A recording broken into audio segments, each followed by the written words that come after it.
Hello guys, welcome back to my YouTube channel that is nurses clips. तो आज मैं लेकर के आई हूँ जीआईटी डिसऑर्डर्स। मीन्स हम स्टार्ट करने वाले हैं एक सीरीज जिसमें फर्स्ट रहेगा जीआईटी के बारे में। हम उसके सारे डिसऑर्डर्स पढ़ेंगे। तो शुरू करते हैं आज की वीडियो। First is vomiting. तो वॉमिटिंग क्या होता है? Retrograde ejection of stomach content through the mouth is called vomiting. अब रेट्रोग्रेड से आप लोग समझ रहे होंगे, रेट्रो मीन्स बैकवर्ड यानी कि पुराना, और ग्रेड रेट्रोग्रेड इजेक्शन मतलब कि वापस से बाहर आ जाना स्टमक के कंटेंट का माउथ के थ्रू, that is known as vomiting. तो क्या क्या टाइप्स होते हैं? तो वॉमिटिंग को हम डिवाइड कर सकते हैं based on etiology and according to character of vomitus. Based on etiology में थ्री टाइप होता है: infectious causes, non-infectious causes and psychological causes. Infectious causes में आता है gastritis. Gastritis means inflammation of gastro या फिर stomach या फिर gastrointestinal system. Appendicitis, inflammation of appendix. तो ये हो सकता है infectious causes vomiting आने के.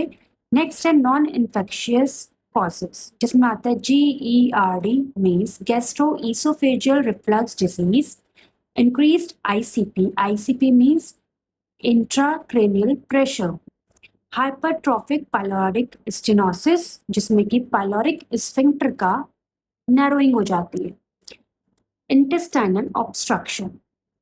एंड नाउ साइकोलॉजिकल कॉजेज में आता है एनोरेक्सिया नर्वोसा, बुलिमिया नर्वोसा, जो कि दोनों हम लोग साइकेट्रिक में डिसऑर्डर्स पढ़ते हैं, जो कि है ईटिंग डिसऑर्डर्स. तो अब बात करते हैं अकॉर्डिंग टू कैरेक्टर ऑफ वोमाइटिस की, यानी कि जो वॉमिटिंग आ रही है पेशेंट को, उसका कैरेक्टर कैसा है उसके बेसिस पे होता है. बाइल स्टेन्ड यानी कि बाइल जूस आ सकता है, नॉन बाइलस, एंड हेमेटिमेसिस. हेमेटिमेसिस होता है ब्लड इन वॉमिटिंग. तो ये तीनों हो सकते हैं कैरेक्टर ऑफ वोमाइटिस के according type of vomiting. Next हम बात करते हैं क्लिनिकल मैनिफेस्टेशन की, जिसमें है फर्स्ट क्या क्या देखने को मिल सकता है. ऑब्वियसली वॉमिटिंग होगी तो क्या होगा? डिहाइड्रेशन, क्योंकि बॉडी का जो फ्लूइड है वो माउथ के थ्रू बाहर आ गया है. इलेक्ट्रोलाइट इम्बैलेंस, क्योंकि जो फ्लूइड आया है या कुछ भी खाया पिया वो बाहर आ गया है अगर, तो उसमें सोडियम, पोटेशियम, इस सारे इलेक्ट्रोलाइट्स प्रेजेंट होते हैं. तो क्या होता है, हमारी बॉडी में इलेक्ट्रोलाइट इम्बैलेंस हो जाता है. डिप्रेस्ड फॉन्टनेल्स, अगर बच्चों में हम देखें तो ये बहुत एक अच्छा साइन है देखने का कि उसको डिहाइड्रेशन हो गया. जो फॉन्टनेल है वो डिप्रेस हो जाता है. डिक्रीज चेयर प्रोडक्शन, आंसू कम बनने लगते हैं. डिक्रीज्ड स्किन टर्गर, स्किन की आप टर्गर या इलास्टिसिटी देखेंगे तो वो बहुत ही कम हो जाती है, यानी कि आप अगर पिंच करते हैं स्किन को वो दोबारा से बहुत देर में अपनी रिपोजिशन में जाती है. डिक्रीज पोटेशियम, जैसे कि मैंने बताया सारे इलेक्ट्रोलाइट्स बाहर निकल रहे हैं, तो पोटेशियम जो है सबसे ज्यादा इसमें इफेक्ट होता है, जिसको हम पोटेशियम के कम होने का हम बोलते हैं hypokalemia. Next is metabolic alkalosis. अब इसे याद करने की क्या तरीका है, देखो जो हमारा स्टमक होता है उसमें मान लो फूड है, फूड में क्या मिला हुआ है? एसिड, है ना.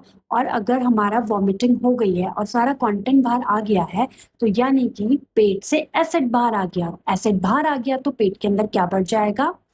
एल्कलाइन, यानी कि एल्कलाइन ज्यादा हो जाएगा, तो that is known as metabolic alkalosis.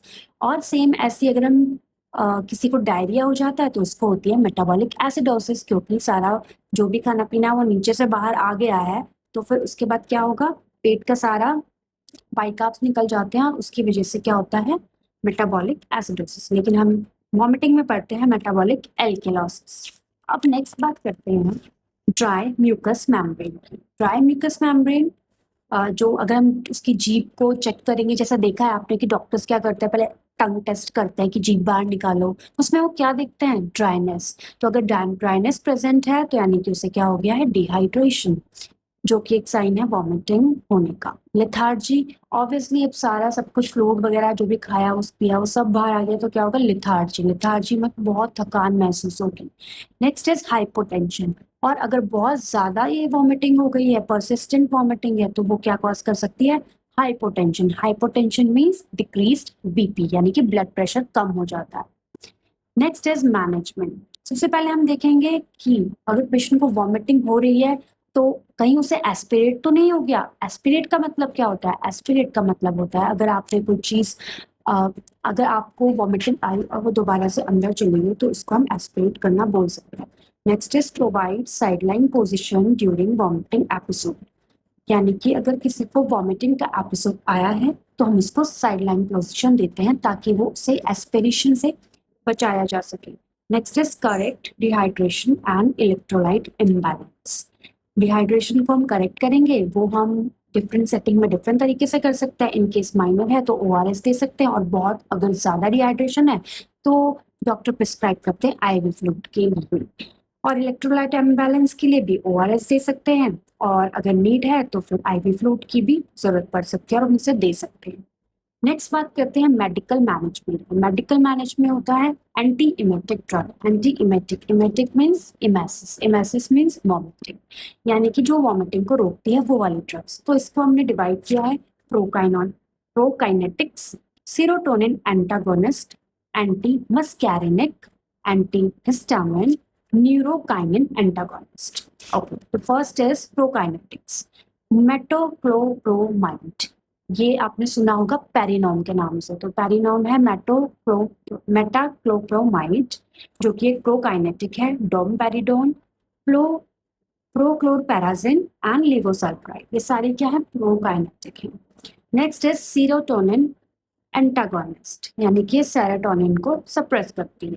तो ऑन्डेनस्टेरॉन एंड ग्रानिस्टेरॉन, जो ऑन्डेनस्टेरॉन होती है ये हम अगर वॉमिटिंग बहुत ज़्यादा है तो हम इसको देते हैं, तो उसकी वजह से क्या होता है, वॉमिटिंग रुक जाती है। नेक्स्ट इज एंटी मस्कैरिनिक, यानी कि वॉमिटिंग की वजह से जो क्रैम्स आ रहे हैं, अगर पेन अब्डोमेन में, तो उसमें हम क्या देते हैं, एट्रोपिन या फिर हायसिन। हायसिन को हम बस्को से पहचानते हैं या फिर अवेलेबल होता है।